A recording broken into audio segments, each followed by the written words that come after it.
Oke, kita mulai dari sini aja. Coba bayangin deh situasinya.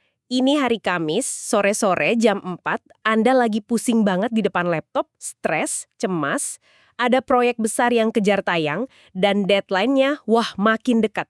Di puncak stres itu, fokus Anda mulai pecah. Tiba-tiba, telepon berdering. Yang muncul di layar itu nama teman lama, teman yang udah bertahun-tahun nggak ada kontak. Coba deh jujur sama diri sendiri. Anda angkat atau Anda diemin aja? Kayaknya sebagian besar dari kita bakal mikir 2 kali kan? Lagi dikejar kerjaan, distraksi sekecil apapun bisa jadi bencana. Tapi sumber yang akan kita bongkar hari ini dari bab pertama bukunya ahli neuroscience Ben Rain, Why Brains Need Friends, justru bilang sebaliknya.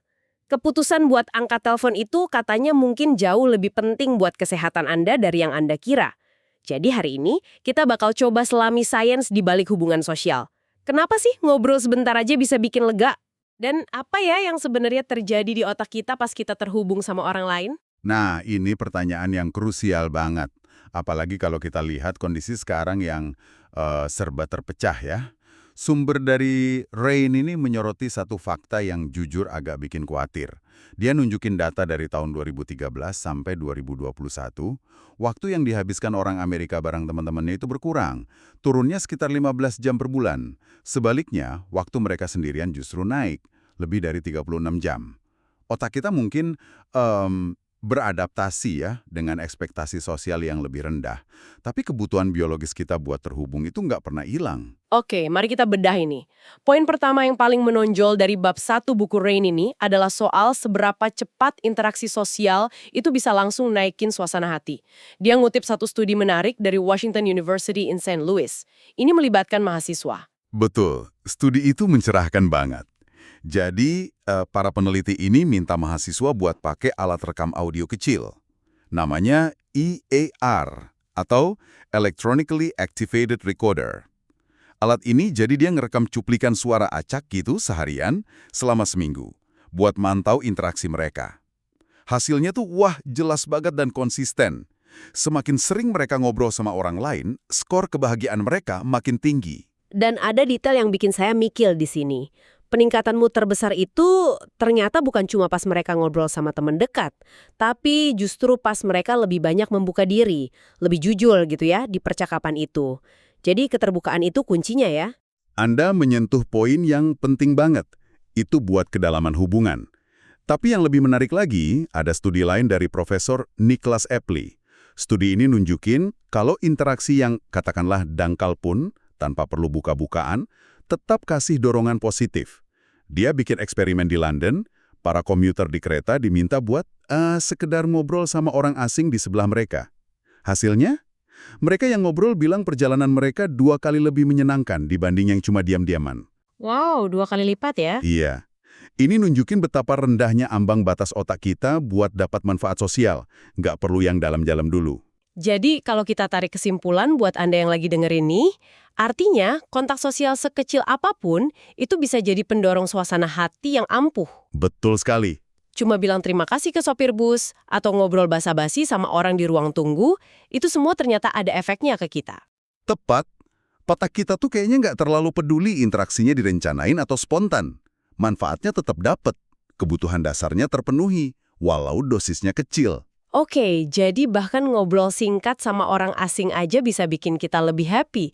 Ini kalau dipikir-pikir, aneh juga ya. Maksudku, kenapa otak kita sampai segitunya haus akan interaksi sekecil apapun? Pasti ada alasan yang lebih dalam di baliknya. Tentu saja. Dan buat jawab itu, sumber ini ngajak kita mundur jauh banget ke belakang. Jutaan tahun lalu. Jawabannya ada di evolusi. Semua itu intinya satu. Nenek moyang kita, para hominid awal, peluang mereka buat bertahan hidup itu jauh lebih besar kalau mereka dalam kelompok. Masuk akal banget. Saya coba bayangin, ngelawan harimau bertaring tajam sendirian, itu sih bunuh diri namanya. Persis. Tapi kalau ada 15 atau 20 orang lain yang bantu, kan ceritanya jadi beda. Nah itu dia, jadi demi kelangsungan hidup, otak kita berevolusi. Dia bikin sistem yang ngasih hadiah ke kita setiap kali kita bersosialisasi. Semacam mekanisme internal gitu yang dorong kita buat terus bareng-bareng. Oke, saya ngerti soal bertahan hidup berkelompok, tapi itu kan ribuan tahun lalu. Gimana otak nerjemahin instik purba itu jadi perasaan senang pas kita ngobrol di zaman sekarang? Maksudnya, di level biologisnya gimana? Nah, ini bagian paling serunya. Hadiah itu bentuknya kimiawi. Bayangin deh otak Anda itu kayak orkestra. Waktu Anda terhubung sama seseorang, lewat tatapan mata, sentuhan, atau obrolan hangat, ada satu konduktor, namanya oksitosin, yang ngangkat tongkatnya. Oksitosin ini sering banget disebut hormon cinta atau hormon ikatan. Oke, jadi oksitosin ini pemicu utamanya. Betul. Dan pas konduktor oksitosin ini ngasih sinyal, dia nge-trigger dua seksi penting di orkestra otak kita buat mulai main. Serotonin dan dopamin. Keduanya ini neurotransmitter yang erat banget hubungannya sama rasa senang, penghargaan, sama motivasi.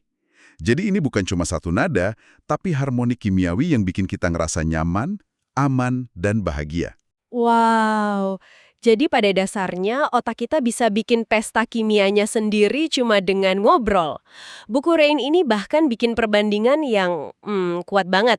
Dia bilang kombinasi serotonin dan dopamin itu salah satu efek utama yang dihasilin obat kayak MDMA atau ekstasi. Perbandingan itu memang provokatif ya, tapi tujuannya buat nunjukin betapa kuatnya sistem penghargaan alami yang kita punya. Inilah yang dimaksud dengan dirancang untuk terhubung. Ini juga ngejelasin eksperimen lain di buku itu, di mana seekor tikus rela neken tuas 20 kali cuma buat bisa interaksi sama tikus lain selama 15 detik. Otak kita tuh secara alami termotivasi buat nyari kontak sosial. Kenapa? Karena rasanya memuaskan banget secara biologis. Jadi kalau balik lagi ke skenario telepon berdering tadi, saat kita ragu ngangkatnya, sebenarnya kita lagi nolak koktel kimia kebahagiaan yang baru aja Anda jelasin. Otak kita pengen, tapi kebiasaan modern kita seringkali nolak. Ini bawa kita ke pertanyaan berikutnya. Kalau kita emang dirancang buat terhubung, kok kita justru makin menjauh sih? Itu dia paradoks besar zaman kita. Dan sumber ini menguraikannya jadi, apa yang dia sebut 3 kebenaran pahit soal kehidupan sosial modern. Kebenaran pahit pertama, kita hidup di dunia yang terpecah. Dan ini ironis banget kan? Teknologi yang harusnya nyambungin kita, media sosial, aplikasi pesan, seringnya malah bikin kita ngerasa lebih terisolasi. Bisa punya 500 teman online, tapi nggak ada satupun yang bisa ditelepon pas kita beneran butuh ngobrol. Tepat. Pandemi dan tren kerja jarak jauh juga memperparah jurang ini. Dan itu ngebawa kita ke kebenaran kedua yang lebih bikin khawatir. Perpecahan ini adalah musuh utama kesehatan otak. Isolasi sosial, menurut riset yang dikutip Rain, itu salah satu prediktor terkuat bunuh diri. Ada studi besar yang nunjukin orang dengan hubungan sosial yang lebih lemah, itu 50% lebih mungkin meninggal selama periode studi dibanding mereka yang punya ikatan kuat. Tunggu, 50% itu gila sih. Gede banget angkanya. Gede banget. Biar ada gambaran, Rain nekenin kalau data ini bikin isolasi sosial itu kira-kira 2 kali lebih berbahaya buat kesehatan Anda daripada obesitas. Serius? 2 kali lebih bahaya dari obesitas? Ini gila banget. Maksud saya, kita terus-terusan ngomongin bahaya obesitas, bahaya merokok, tapi kesepian ternyata bisa 2 kali lebih mematikan dari obesitas. Ini benar-benar ngubah cara pandang soal pentingnya pertemanan ya. Ini bukan lagi soal enak diajak ngobrol, tapi soal hidup dan mati. Secara statistik iya, ini masalah kesehatan publik yang serius, tapi sering banget diabaikan. Dan itu jadi makin rumit karena kebenaran pahit yang ketiga. Otak kita sendiri punya kekurangan internal. Otak kita tuh nggak sempurna. Kadang dia punya bug atau bias yang justru ngehalangin kita buat terhubung. Maksudnya bug itu gimana? Salah satu contohnya itu negativity bias atau bias negatif. Kita secara alami lebih gampang ingat satu interaksi sosial yang canggung atau negatif dibanding puluhan interaksi positif. Jadi karena takut ditolak atau takut pengalaman buruk, otak kita kadang nyabotase kebutuhannya sendiri buat nyambung. Ini paradoks internal yang harus kita atasi secara sadar. Jadi kalau kita rangkum, ini bukan cuma soal ngerasa sepi, ini masalah kesehatan yang nyata. Saat kita milih buat ngangkat telepon dari teman lama itu, kita bukan cuma ngelewatin obrolan. Kita secara aktif nolak kesempatan buat ngaktifin sistem biologis yang selama jutaan tahun dirancang buat ngelindungin dan nyembuhin kita. Persis, otak kita akan selalu menghargai kebersamaan. Bahkan waktu budaya kita sekarang gagal memprioritaskannya. Kebutuhan itu udah tertanam dalam banget di sirkuit kita. Itu warisan evolusi, di mana koneksi sosial itu bukan kemewahan, tapi keharusan mutlak buat bertahan hidup. Jadi apa nih pelajaran utama yang bisa kita ambil dari pembahasan kita hari ini dari sumbernya Ben Rain? Pertama, tindakan sesimpel ngobrol sama orang itu bukan cuma pengisi waktu. Itu adalah cara otak Anda dapat hadiah kimiawi yang kuat orkestra oksitosin, serotonin, dan dopamin yang udah disempurnain sama evolusi. Dan kedua, kita udah lihat risikonya dengan jelas. Kita dirancang buat koneksi ini, dan dunia modern kita yang terpecah lagi bikin defisit yang bahaya. Risiko kesehatan dari isolasi itu sama nyatanya bahkan lebih besar dari risiko obesitas atau polusi udara. Jadi, pas kita milih buat scrolling di handphone daripada nelpon temen, kita sebenarnya lagi milih hadiah yang nilainya lebih rendah.